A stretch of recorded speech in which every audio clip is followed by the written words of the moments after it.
sharing. We're sharing live.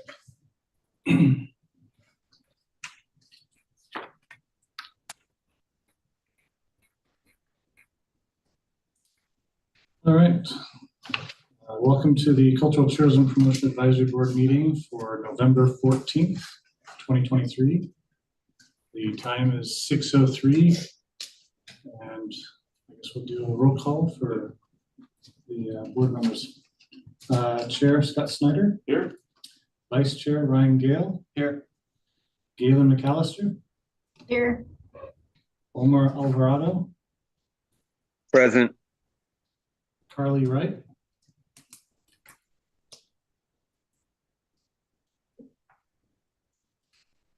Carly.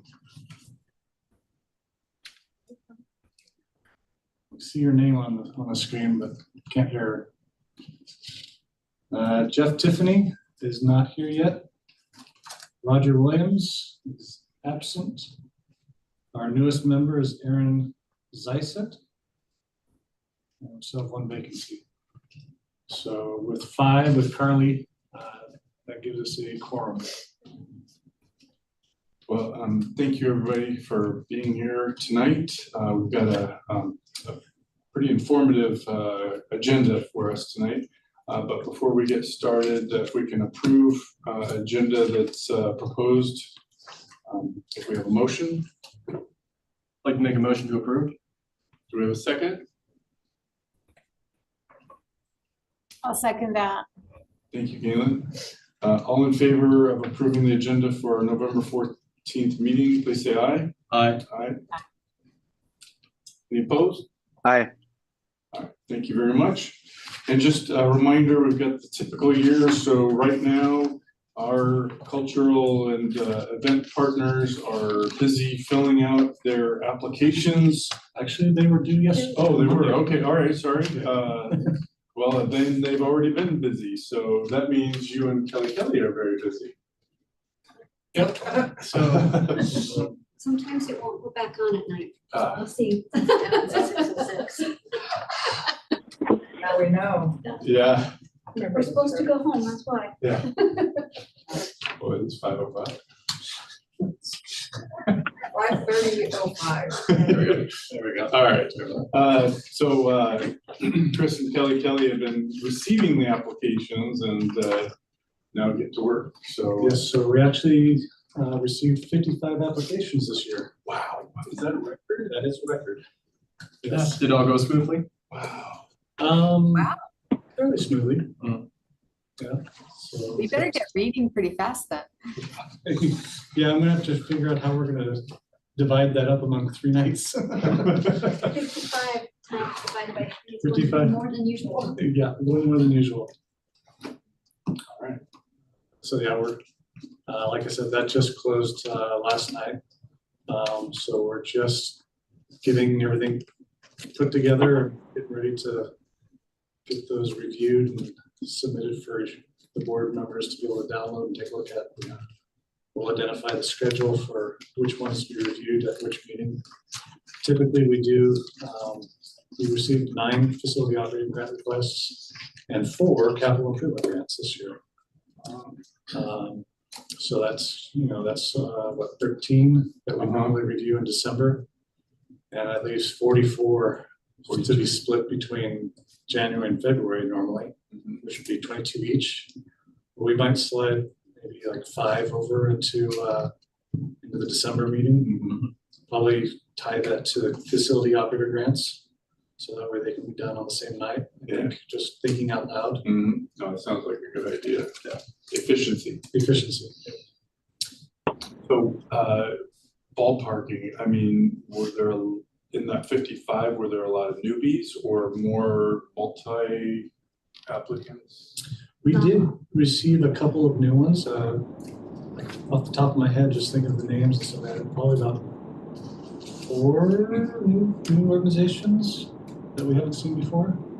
And then, cool. Then several that have started doing 2 or more. Having only attended the orientation online, it's hard to tell who was new from the attendees. since they were all online as well, right? Correct. So, yeah. Well, very good. Well, I, make popcorn and make it quite great. So, Work all weekend. yeah. And so we have our September minutes that were submitted. I don't know if the welcome and call to order, if there's a carryover, but Laura Tessler there's 7 people who were present, and Laura Tessler is identified in the welcome and call to order that she arrived late, but she wasn't on the board in No. September. That's a. Okay, but that's in my 12 or 13 years. I've never caught a mistake on a minute, so this is a monumentous occasion for me. So, Do we take a motion to modify them? Yeah. Make a motion to modify the minutes to remove Laura Tesla from. I think it's just call order. because we had 7, not 6, and stuff. So, but all the other stuff looks correct to me. Any other observations? Don't think so. Okay, all in favor of approving the modified minutes for September, please say aye. Aye. Aye. Aye. Any opposed? Who was the I too accept, not opposed. Ryan? Yeah, I made the motion. Ryan and then Galen was our second.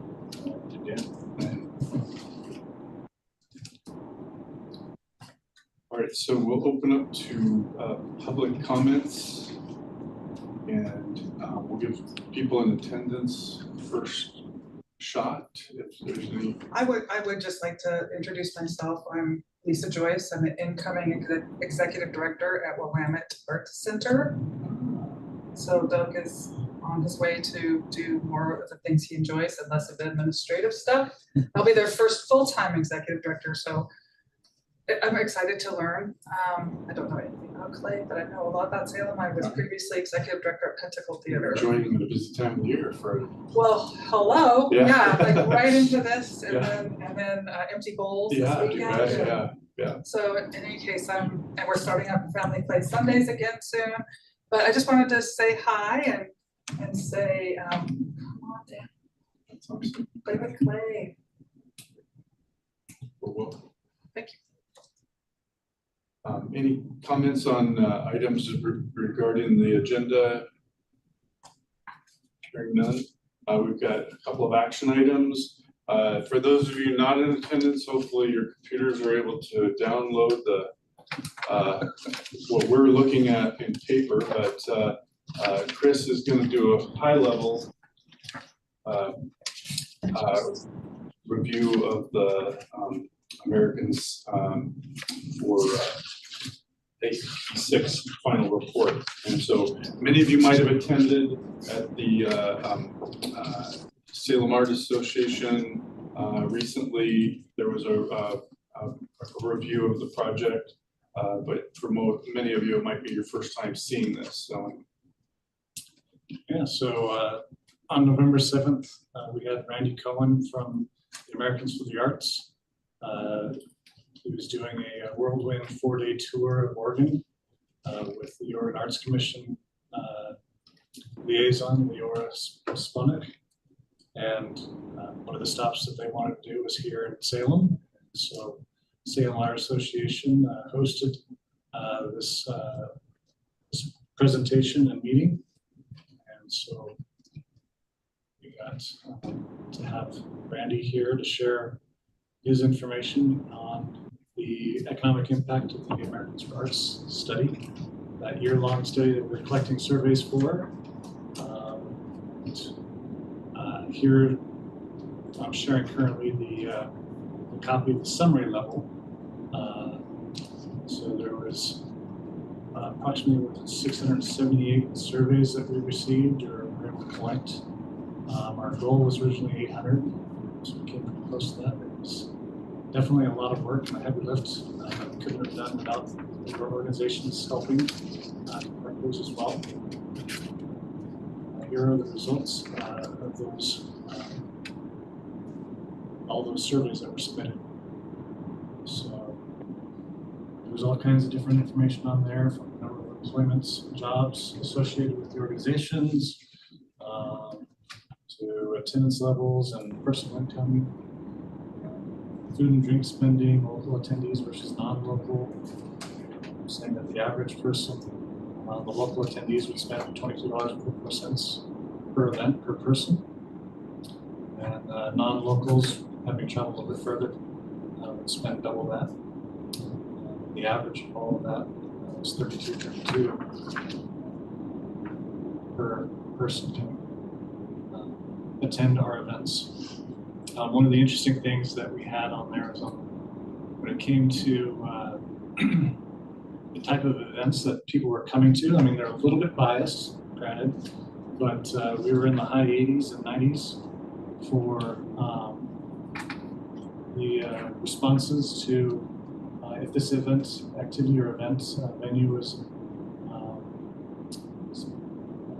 whether there was a sense of pride in the neighborhood or community. 91% responded as yes.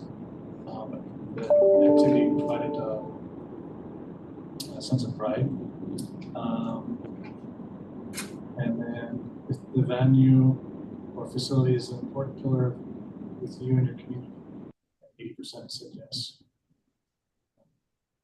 And then 88% said I'd feel a great loss of sense, great sense of loss if the activity or the venue is no longer available. So that was kind of the highlights out of that reporting, which makes sense. After that is the actual report for the city of Salem, specific to more detailed information. That is in your information packet, in the agenda packet. So if you are online, and if you got the email, that was part of the link to the information packet for today's meeting, so it's in there. You guys can check that all out. So I won't go into all that detail, but I know that at the meeting on November 7th, we had 3 counselors from the city that were very intense. At least one of them asked that this be shared with the city council. So I'm looking for a motion of approval from the board to submit this as an informational report. And it just kind of closes the loop since the board made that request that we participate in this survey, that we then send a report saying, hey, here's the final results to city council for their review. Do we have a motion on the floor? I'd like to make a motion to send the report to city council. Second?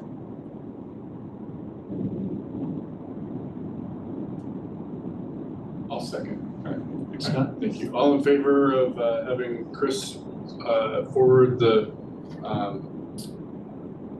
information to city council, please say aye. Aye. Aye. Aye. Any opposed? Thank you very much.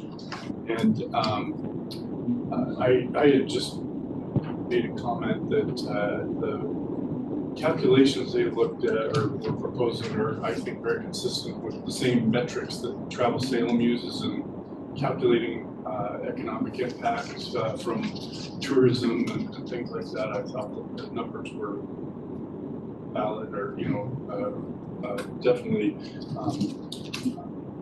something that would be accurate. So. And I hope that certainly the cultural orgs will be able to use this in some of their grant applications or their advocacy work for funding. Great point, yeah. And we have a presentation from Travel Salem as well. Yep. So next item on the agenda is a presentation from Travel Salem, Angie Hillary. So stop sharing my screen so she can have access to that.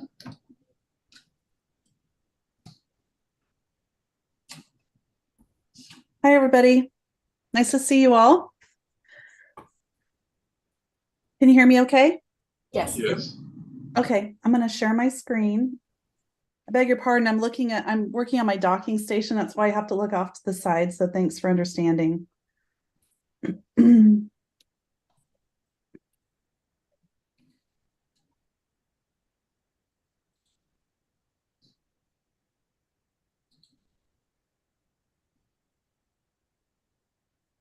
Are you able to see my screen okay? Yeah. Okay, great. Yeah. Okay, good evening, members of the CTPAB and audience online. I'm Angie Villery, President and CEO of Travel Salem, and I'm going to be sharing with you very briefly this evening some results that we will be publishing shortly as part of our annual report, the state of the industry results for last fiscal year. So excited to share some of this with you, and happy to answer questions as I go along. Some of it's maybe complex or a lot of numbers. So as opposed to waiting till the end, feel free to ask questions as I go. I'd also like to thank Irene Bernards, who's in the room this evening from Travel Salem, and our entire team that loves the work we do for the cultural specifically. So first I'm going to talk about, in general, some very large numbers of activity. Last year, we had almost 2.7 million visitors to the region. Those visitors were responsible for spending about $782 million in Marion and Polk counties.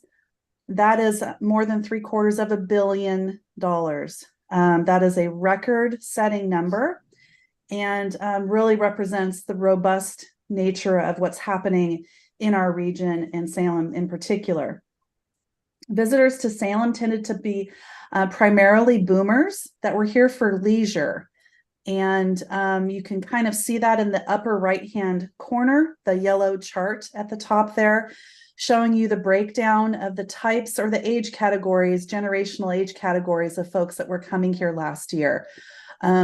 Boomers override, the large predominant category, but we did have significant visitation from Gen X and millennials too. So we don't want to discount how we target our messaging to those audiences either. Regarding key satisfaction rating, there was almost a unanimously positive overall trip experience. You can see that in the chart on the right with the green bars. The overall trip there is almost just a couple points off of 100%. So very satisfied experiences in terms of local food and inclusiveness, outdoor recreation, and their overall value for the money that they spent in the market. You can see safety there was probably the lowest ranked satisfaction measure, but it was still above 60%, probably closer to 70%. We're all aware of the issues that are driving that safety concern, but I know that there's a lot of effort going on to keep our market clean and safe, and it will pay off over the long run. I can tell you that our market is definitely doing better than others in that regard, so I'm proud of the work that our community is doing there. The primary purpose of visit, you can see that chart in the lower right-hand corner. Primary purpose being leisure. Almost 50% of trips made to the community, to the region, was leisure trips. But kind of a close second was visiting friends and relatives. And the reason I want to call that out is our market has a disproportionate share of what we call VF&R visitation compared to what happens across the state of Oregon. So we pay attention to that statistic, and we target locals who have friends and family coming to visit them, because the more that they know about what there is to see and do, the more they can get their family and friends out while they're here visiting, experiencing all the great wonders that we have here in the Salem area. Conferences, special events, and other accounted for about 17% of the purpose of visit. So that's also a very significant metric that represents our conventions, our group business, our sports, our tournaments, and all those things that happen here, including wedding parties and reunions that we support. So that was a hefty chunk of purpose of visit. So the chart at the bottom of this page shows visitor spending. It's broken out by the $782 million is broken out by Marion and Polk counties. And then Salem's portion of that is about $665 million. And the earnings is also spread out there. You can see how much in Salem specifically, $193 million in earnings from the tourism sector specifically. That represents about 6,700 Salem employees that work in the tourism industry. And we had, you can see there are about almost 2.2 million visitors to Salem last year. Are there any questions on this slide before I move on to the next? Okay. Let's talk about where they're coming from, where the visitors are coming from, and their makeup of their party, the composition of the travel party. So the upper right-hand graphic there, the pie chart, is looking at travel party composition. The large majority of folks coming here travel as couples, with spouse with their partner, or spouse or partner travel. And then you can see that friends traveling together is the next largest chunk, and then family with adult children traveling to the area as well. Traveling with pets is only 2% of the travel party composition, but again, we're talking about 2.2 million visitors to the region, so 2% of that is still a very significant amount of folks coming here traveling with their pets. So we are, promoting pet-friendly travel. Some of our hoteliers support that. There's some other attractions and other dining experiences that also support that. So we do promote all these different sectors here, specifically targeting different reasons for, or different ways that people travel to the destination. The lower right-hand graph you see there is traveler type, and we're looking there at repeat visitors versus first-time visitors. So overwhelmingly, almost 90% of folks coming to the market are repeat visitors. That's a really good sign. That means that they came, they liked what they saw, and they decided to come back. So let's keep up that great work. In terms of origin of visitors, we are looking at two different types of origin here. We're looking at domestic origin and international origin.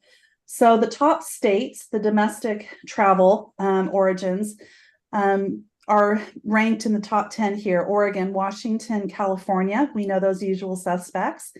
Nevada, Texas, Virginia. It gets pretty interesting up in here.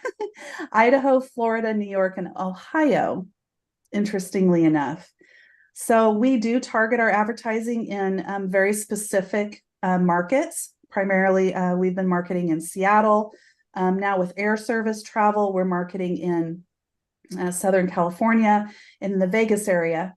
But this type of data really does inform where we want to target. If folks already have an inclination of coming to the market, they're talking about that with their friends and family, we come in with advertising to support that and encourage that action to book a trip here. In terms of international travel, they're coming from the US, obviously Canada, India, Nigeria, China, the UK, the Philippines, Mexico, Germany, Chile, Ireland, and Brazil. So what we have done, we don't have that large of a budget to translate all of our materials to be able to communicate with all the different folks that are coming to visit this region. But one of the things that we did, and this was funded by the Salem Tourism Promotion Area funds that we receive, is we have translated our website into 5 languages currently. So visitors can go onto our website and can translate the entire website into the language of choice. And we are continuing to work this year to add additional languages, additional translations into the mix. We are working with local native speakers who can help verify that the content is being translated correctly. And we do intend to dive deeper into this and to being able to really foster a welcoming environment to folks that come here from all over the world. Any questions on this slide?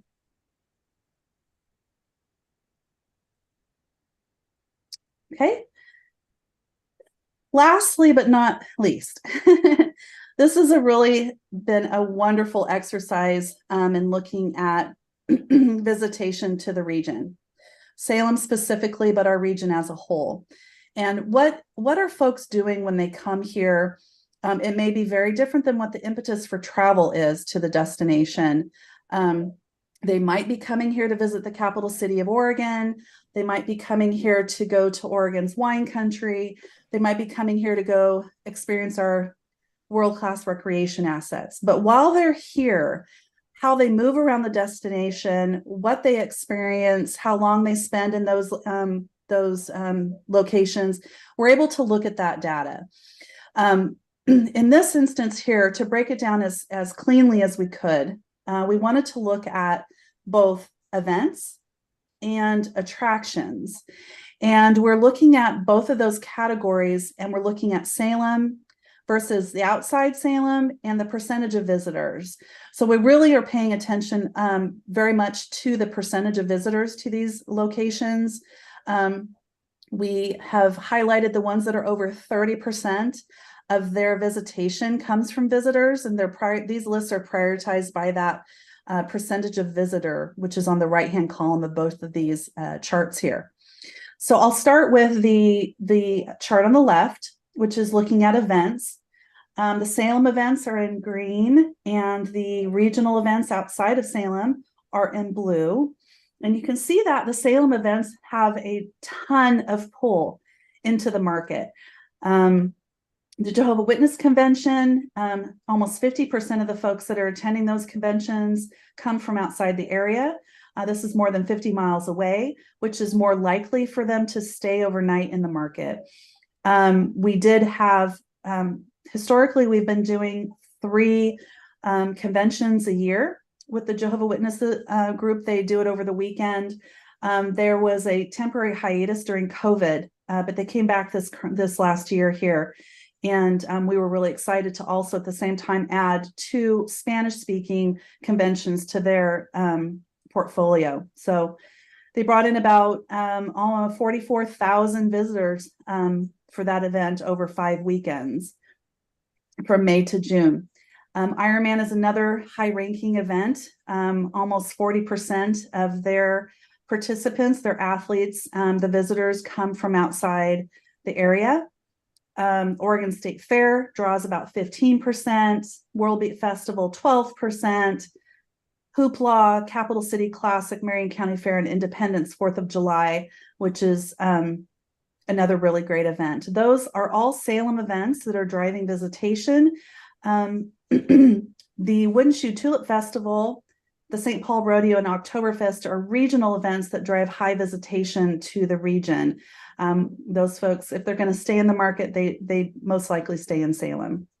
Now, I wanted to point out really quick that the technology that we're using for this information is a geofencing technology. It's looking at phones, phone data, home locations of those phones, so they're able to detect a local person versus a visitor, and they aggregate that data to give us what you're seeing here in front of you. We can dissect that data a lot further, depending on what our need or our question is or what we're trying to accomplish, which has been very helpful.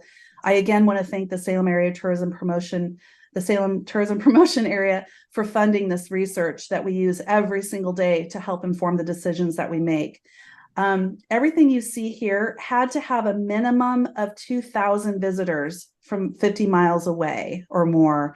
If they don't have 2,000 plus visitors from 50, then they're not even going to be able to be evaluated or show up in the queue of how this geofencing technology works.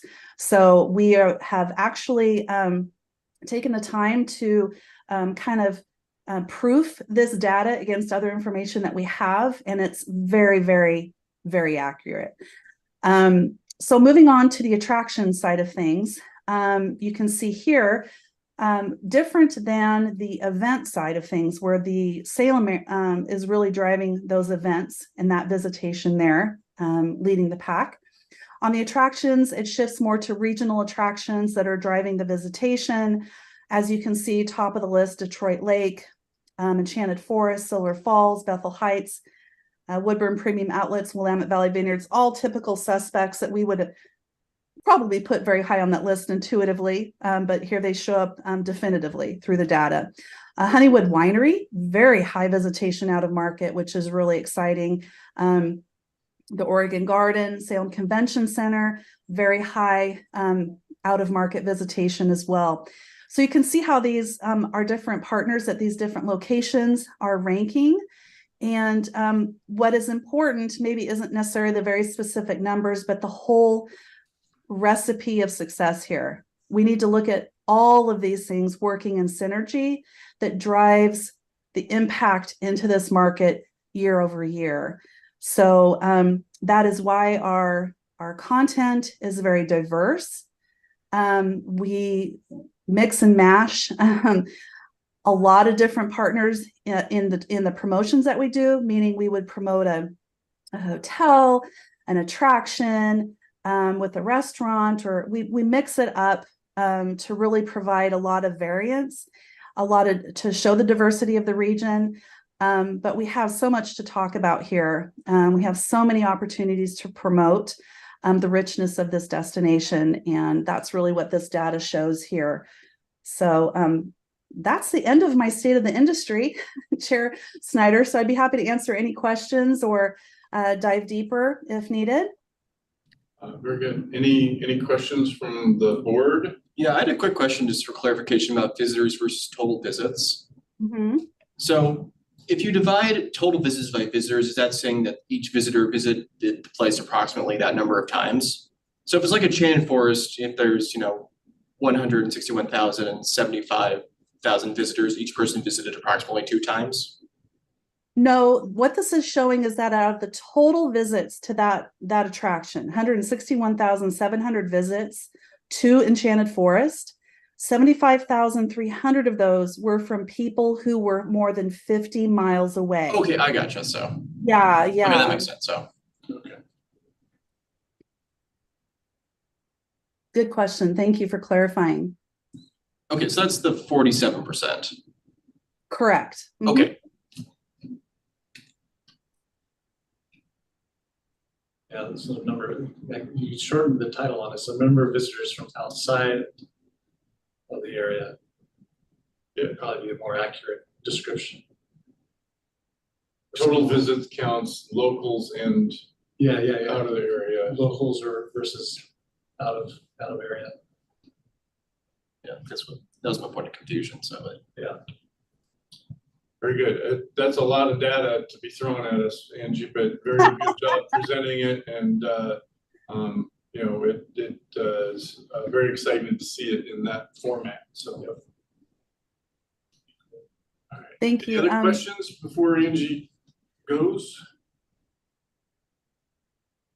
Yvonne? Oh, Yvonne's just typed a note. Very excited by this information. Thank you, Yvonne.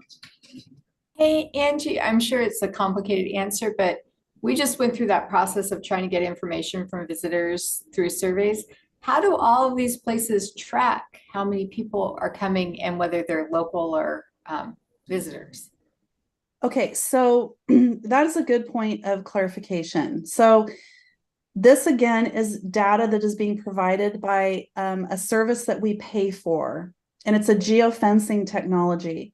So we're able to provide them points of interest that they then electronically kind of rope off, essentially, in the digital space. Okay, so let's just say it's Taproot downtown. They would take that physical location, and as people enter and leave that space, they're collecting that data from their phones. And their home location of their phone, like where they reside, is information that they can capture, so they can determine if that person actually lives in Salem or if they are coming in from outside and how far. So that's why we can put some parameters that we want to look at people coming from more than 50 miles away, because we know that's more likely for them to stay overnight. So this is data that is collected through this platform that we use called Placer. And so we're not affecting this data. We're just taking raw data and analyzing, kind of interpreting what it means and and how it can influence our marketing decisions, if that makes sense. That's amazing. I wish, I mean, it's kind of scary, also amazing, but thank you. Well, yeah, you're welcome. And that's when I was saying, you know, that we have cross-referenced this. We have proved this data with many different partners who have said, yes, that I tracked pretty much that same through either ticket sales or through other things that they do manually. We were able to track back that this data is very accurate. So, which is good. You know, we want to make sure we're using information that's factually based. So. Dee, I have a question. My cell phone number is from when I lived in California. Does it count me as an out-of-state visitor, or does it know my billing address is in Salem? It knows where your phone resides. It knows what the location in which your phone spends 90% of its time. So that's how it's able to determine that you're local, that you live here. And so like even it can track, if we were to look at Bush Park, for instance, we can tell how many visitors are coming into that space. It can differentiate how many people work in Salem and are visiting the park during their work day versus going to the park when they're off of work. I mean, it's remarkable. No privacy anymore. No. Well, luckily it's aggregated, so they can't see you, Sally, and they can't see specifically, but you and me together would be residents, and they would kind of push us out of the mix. Okay, thank you. You're welcome. Awesome. I had the opportunity to attend the Travel Salem consortium this last week, and there was a couple presentations on AI, and it is incredible what is going on in the world. Most of you are probably a whole lot more technology savvy than I am, but it was impressive to hear the presentations and just how different companies are embracing this technology to be more nimble and productive. So very exciting. So thank you again, Angie, for presenting tonight. My pleasure. Have a great rest of your evening. Right, so we've got our Culture Promotion Tourism Fund report. That is pretty far back, is it not, Chris? It is a little ways back. So it is about halfway through the pile. And page number. I found the page. All right.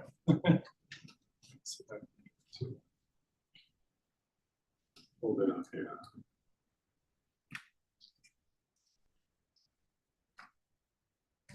Is it this one?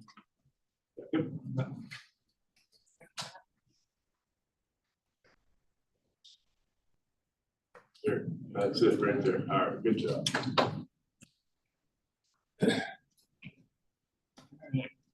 So this is updated Cultural Tourism Fund revenues for the year so far through October 31st, which is really September data, United States from September that were reported at the end of October.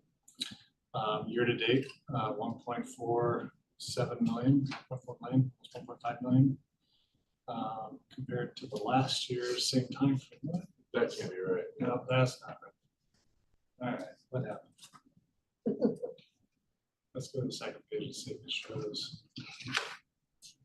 Yeah, there we go. It should be 1.489, so we are about 1% below where we were at the same time frame last year through October. So that's the number that should be. Okay, I found something like a little weird. Up here, so. Okay. I just failed to update that. Got distracted.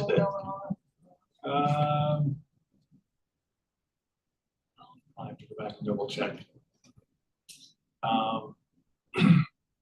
Yeah, in general, this is how much is being spent compared to last October. So it should be fairly close to one another. So 1.94, 1.5.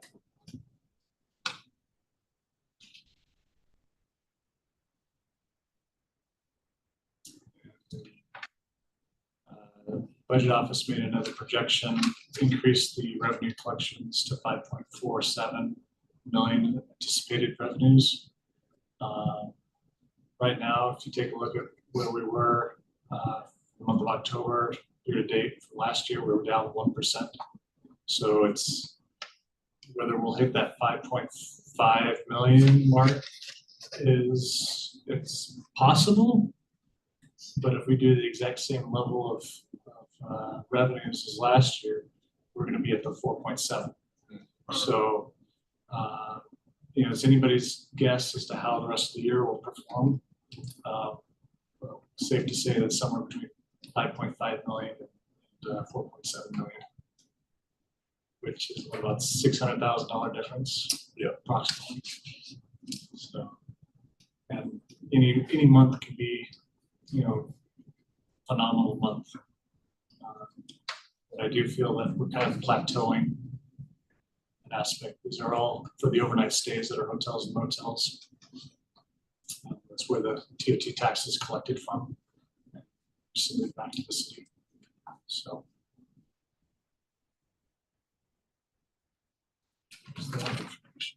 Any questions on?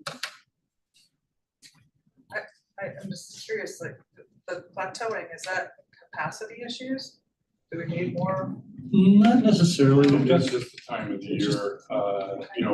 Summer is traditionally, there's nights where there's not a hotel room in a 50-mile radius of Salem, let alone just in Salem. And that, there's times where the coast is full and they're sending people over from the coast to stay in Salem. Gotcha. But the hotel rooms are all reopened. So our hotel used to be the Phoenix Inn, now is the Hotel Salem, has reopened as of May. The Shiloh Inn went through a similar renovation. They're open and operating at full capacity. The Holman, of course, came into opened in May. So we've got all the guest rooms online that are in Salem. So it's just the time of the year.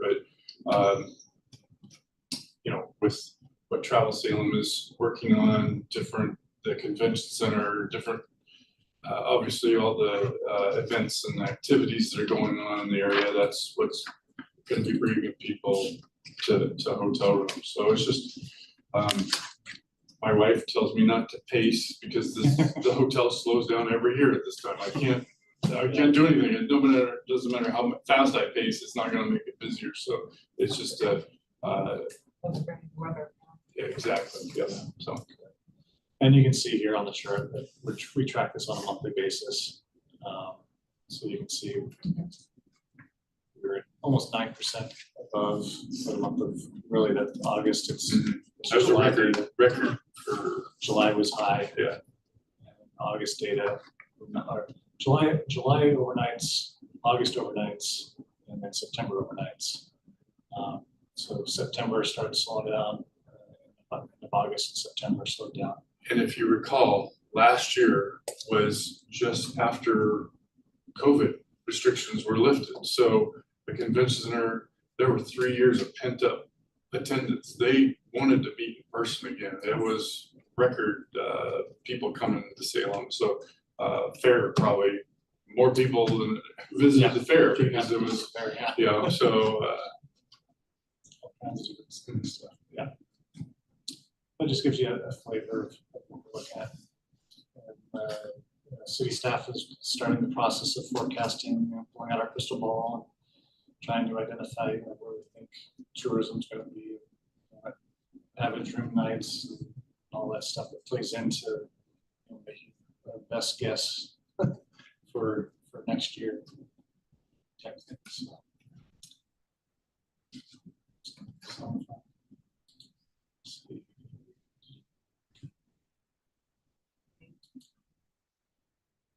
And then the rest of the information is all about reports that have been submitted. yes, you guys have been busy. So since we hadn't met since September, we've had almost 3 months worth of pent up reports that were submitted. The list is on the very first page. But you can take a look at all of them. Facility operators start submitting their first quarterly reports. Gilbert Hospitals Museum, Deepwood Estates and Garden, Nelson North Theater, Salem Art Association, Salem Multicultural Institute, Salem Riverfront Carousel, the Willamette Art Center, and the Willamette Heritage Center also submitted quarterly reports for facility operators. Events that took place were the Capitol Pride Park, Celtic New Year Festival, Hoopla, Plein Air Invitational Show, and Summer Play Festival at 3733. No capital improvement reports to report on. And after all of these reports, you will see the national report from the Americans for Arts. It's included in here. Behind that, there was some additional information that was provided from the events that took place. Yeah. So.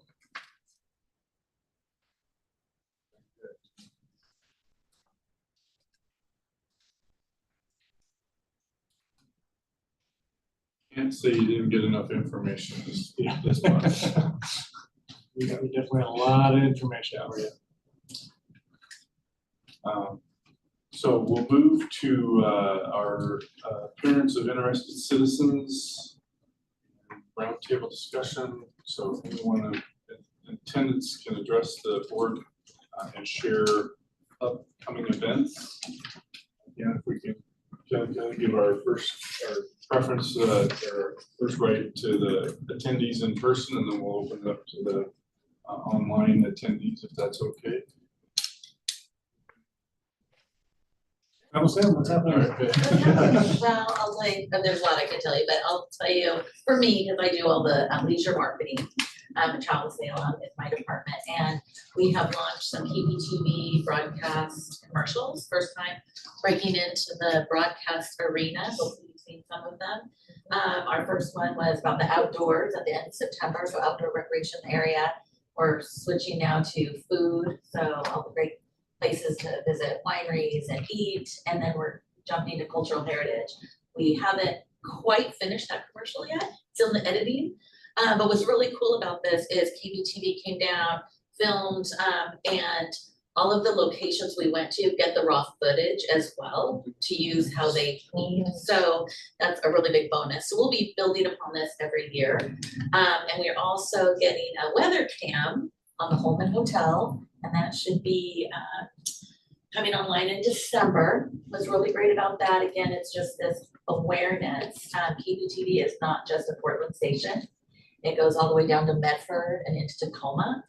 And then we're doing some what's called always on TV. So if you're watching your favorite movie on Hulu or Netflix and you know that little commercial comes on that you can't fast forward, we're gonna have some of those as well.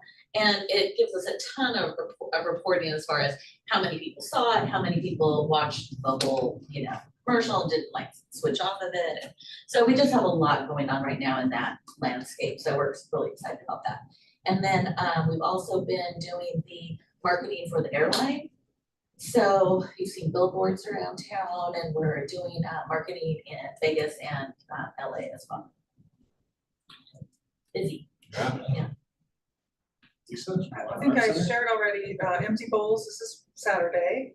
And for those unfamiliar with it, it's a partnership with the Marion Food Share. They get half the net proceeds, we get half the net proceeds to support the Willamette Art Center. And then the big exciting thing for me, at least, is that Family Play Sunday is starting up again in December. And that's a really great opportunity for just to get kids and families in there, and it's incredibly well attended. And from what I understand, serves the most diverse group of people. The families, refugee families, people where English is a second language, instead of just, elbow to elbow, working side by side to create, and that's just gonna be terrific. And then we have a little break for the holidays, and then we'll be starting up classes second week of January. And I'm Christine with the Willamette Master Chorus, and a little muddled because we just came off our veterans concert this weekend and had 120 vets attend for free. Our total attendance was about 950-ish, which is, we held it in Smith Auditorium at Willamette. We normally are in the smaller hall, so we would not have been able to accommodate that many people. So that was a win-win. And it's just an incredible concert. Paul Clemmy is a genius at putting together a program.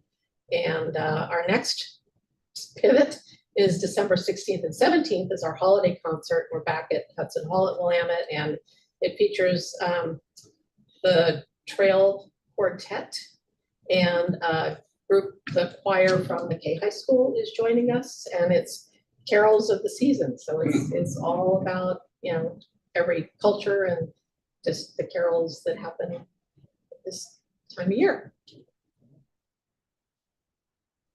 I'm Beth Nebu from Kaylee of the Valley Society, and we had our Samhain Celtic New Year Festival, October 21st, and that is a success. Capital Community Media was there and did a video for us, which was lovely, and they're already anticipating coming back next year because they had so much fun.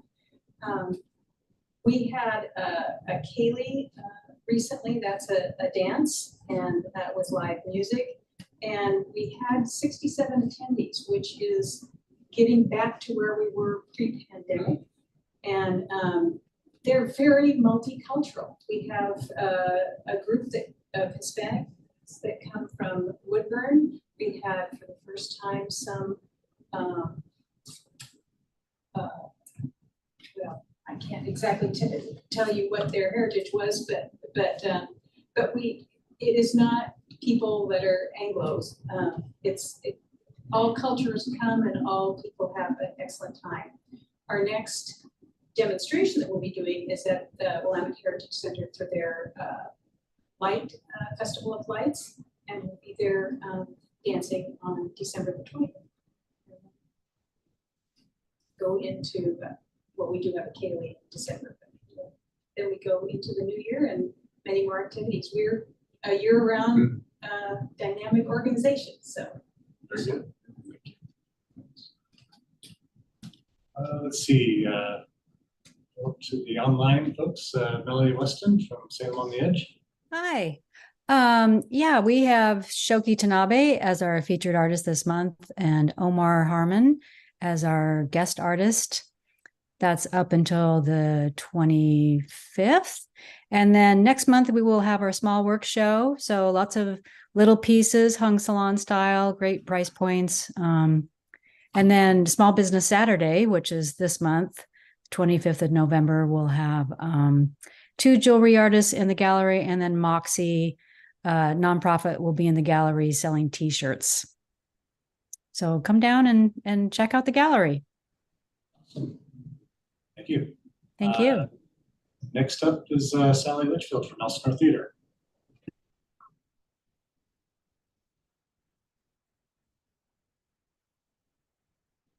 Sally, are you there? Okay, I'm unmuted and ready to go. We had a great day today with our free monthly movie for disabled adults. We had about 170 people there to enjoy Shrek. So that took us all back to a favorite, and there was lots of smiles and laughter. We have got the amazing World Ballet coming on the weekend after Thanksgiving to do 2 performances of the Nutcracker on Friday and Saturday. And then going into December, we only have a couple days without activities prior to Christmas Day. We've got a Stone in Love concert.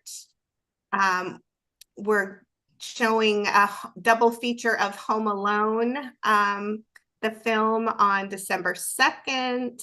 The Oregon Symphony Brass is coming, Macy Gray. And then we've got several local dance studios doing their Christmas recitals, John Denver Christmas. So, and Tuba Holiday is back on Christmas Eve for anybody that loves that. So check out our website, lots going on. Thank you. And last but not least is Yvonne from Deepwood. Good evening. I am excited to say that we're getting ready to decorate for the holidays. Deepwood during the holidays looks as if it were decorated for a Victorian holiday. We have decorations throughout the home. Every room is decorated, and that will be starting as far as for public visit the week after Thanksgiving. So the Wednesday after Thanksgiving, people can start to enjoy that. One of the things that we love to do each year, and this year it is one of our free quarterly events that was part of our TOT event grant that we received for this year, is our holiday open house. And we invite the public, and we get reach from out of the market, local people, hundreds of people come between 10 to 1 on the first Saturday in December, and we have Santa in the front parlor, and we have people dressed throughout the home, volunteers in the regalia of the Victorian era. We also will be decorated and having special things as far as on the home tours, talking about the traditions of the holidays, so that people can learn. If they aren't at the holiday open house, they have a lot of other chances to experience the home. We have 6 sold out holiday teas during the month of December. And at those this year, we're talking about the holidays during the 1930s and how people celebrated despite the fact that they were going through the Great Depression. And it's era at Deepwood. It's the time that the gardens were built, and so lots of interesting history to talk about at that as well. So those are some of the things going on. We've wrapped up our gardening season for the year. The gardeners are great about continuing to come out in November and put the beds to sleep for the winter. Of course, there's some beautiful things year round, but for the most part, our volunteer season is down in the gardens. Thanks, everyone. Omar, did you want to talk about Rave to the Grave?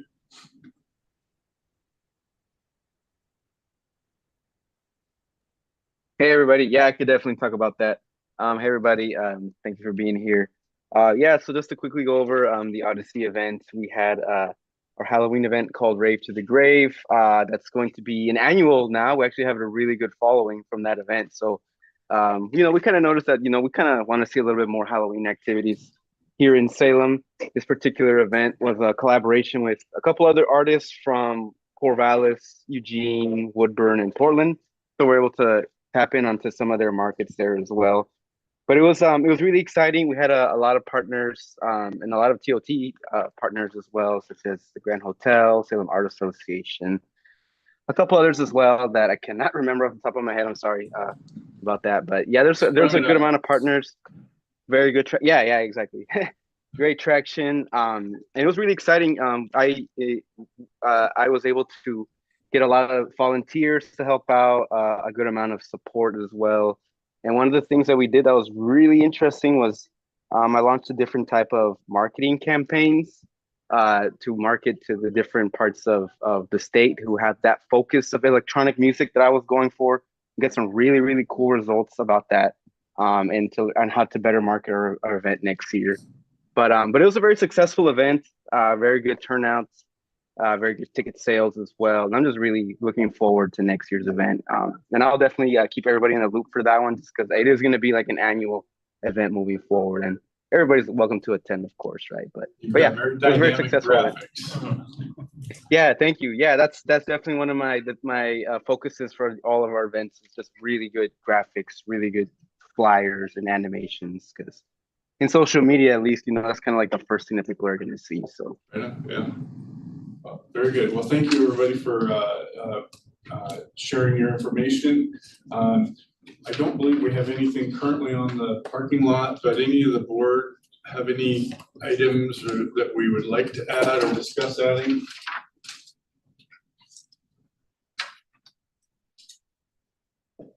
Okay, hearing none, I believe we are adjourned. Our next meeting is Tuesday the 12th,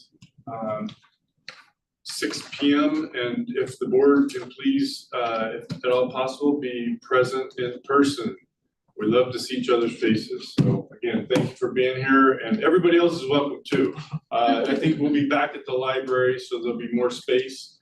But have a great Thanksgiving, and we'll see you next month. Thank you, everybody. Bye, everybody.